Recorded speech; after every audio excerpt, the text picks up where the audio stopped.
Les amis, gros rebondissement dans l'affaire dette publique sénégalaise. Le parti de Macky Sall, donc l'Alliance pour la République, vient de publier un document dénommé Clarification et mise au point.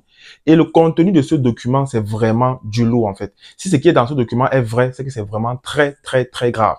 Donc restez dans cette vidéo pour bien comprendre de quoi il s'agit. Donc mi-février, la Cour des comptes sénégalaise avait publié un document qui justement remettait en cause autant pour moi, la gestion financière de l'ancien gouvernement. Et ce gouvernement dénonçait justement une dette cachée d'environ 4 700 milliards de francs CFA, donc soit 7 milliards d'euros, ce qui est vraiment énorme et ce qui est vraiment très grave. Et après justement la publication de ce rapport d'Odji, là, les conséquences ont été directes. Déjà, le FMI a suspendu plusieurs crédits qu'il accordait au Sénégal. Et ensuite, la note du Sénégal a été dégradée sur les marchés financiers. Donc, c'est vraiment assez grave. Mais dès la publication de ce rapport d'Odji, j'avais fait une vidéo pour parler du sujet et je m'étais déjà posé la question à savoir, est-ce que c'était vraiment pertinent de publier ce rapport d'Odji là? Parce que, ok, supposons que c'est vrai, il y a 4 700 milliards qui sont cachés, mais les dirigeants sénégalais savent très bien, ce sont des grands économistes, ils savent bien que la publication d'un tel rapport devait forcément avoir des impacts sur l'économie sénégalaise de manière directe. Donc, je me suis toujours demandé, mais pourquoi ce rapport a été publié et pourquoi il a été publié à ce moment-là précisément? Mais maintenant, le parti de Macky Sall a publié un autre rapport de 24 pages. Et dans ce rapport-là, c'est vraiment grave, c'est choquant.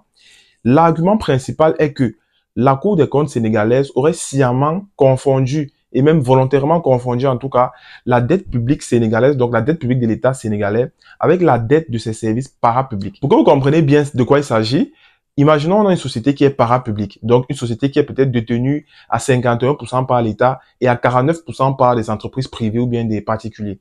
Si cette entreprise prend 100 milliards de crédits, normalement la moitié, on va dire 51%, c'est le crédit que l'État a emprunté. Et l'autre partie, c'est donc le crédit que cette partie-là, la partie privée en tout cas, a emprunté.